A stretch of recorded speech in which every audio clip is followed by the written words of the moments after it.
So thank you for that introduction. To start to frame this session, the fashion industry is a resource-intensive industry.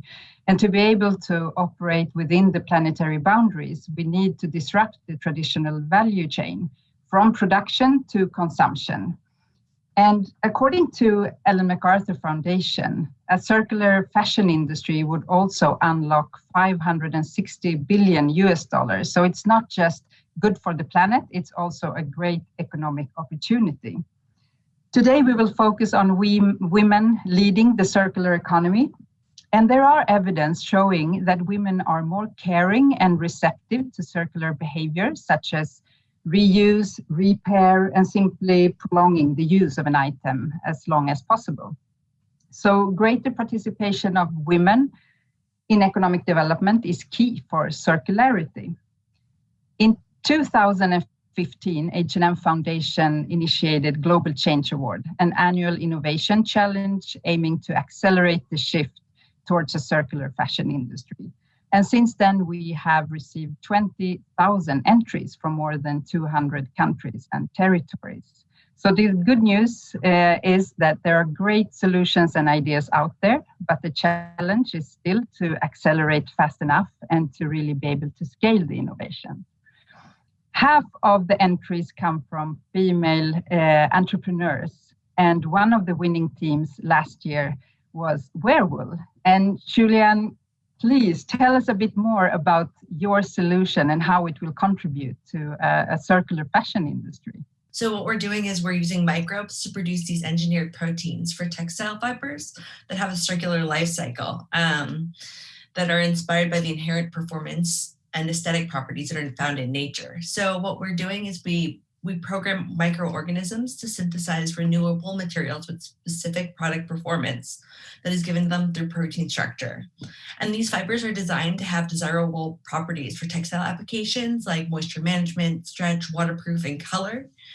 And we really see this as a regenerative solution that can holistically address many of the most environmentally impactful phases of production, including raw material sourcing, dyeing, finishing, and the end of life of our product. So instead of our fibers sitting in a landfill or ending up as microplastics at their end of their life, we're really designing them to biodegrade and integrate back into nature when they're done being a usable product. This is really amazing and really a shift to the whole process of it. But how did you end up in this field? What did your journey look like? It was a little backwards. I actually I was a hairdresser for 8 years after school, and I decided I wanted to go back to school and went to the Fashion Institute of Technology for textile development and marketing. And prior to going to FIT, I had no idea about how my clothes were made or how anything was made. And I really got an in-depth look, and it was really frustrating. And it was like, okay, so this is what happens. You source your cotton or your polyester, and it uses all these inputs, but then like these inputs have these crazy impacts. And then you go on to dyeing. So at each level of production, you learn how detrimental this industry is to the environment. And as a student, I was like, oh my God, what am I doing? I'm entering this industry that's just terrible. Like it was really frustrating. And just like, I don't know how to change it. I'm just a student.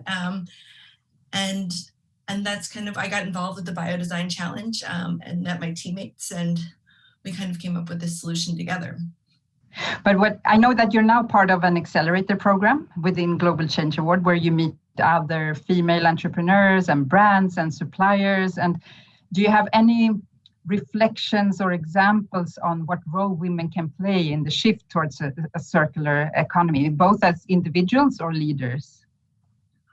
We've met so many amazing women who are leaders in the circular economy, like the founders of Mango Materials, who are creating new fibers out of methane. And even within the Global Change Award community, there's Valentina Vigia and Enrica of Orange Fiber, and they're all creating these amazing solutions. And I think that because we have this mindset where I feel like women are just naturally problem solvers, that like we see something and we want to change it. And all these women who are supporting other women to kind of really bring up these innovations is really important and huge. And I think on a personal level, I think women also have just the power to change their everyday actions of their families, of their households, and and our little actions really drive change in the end.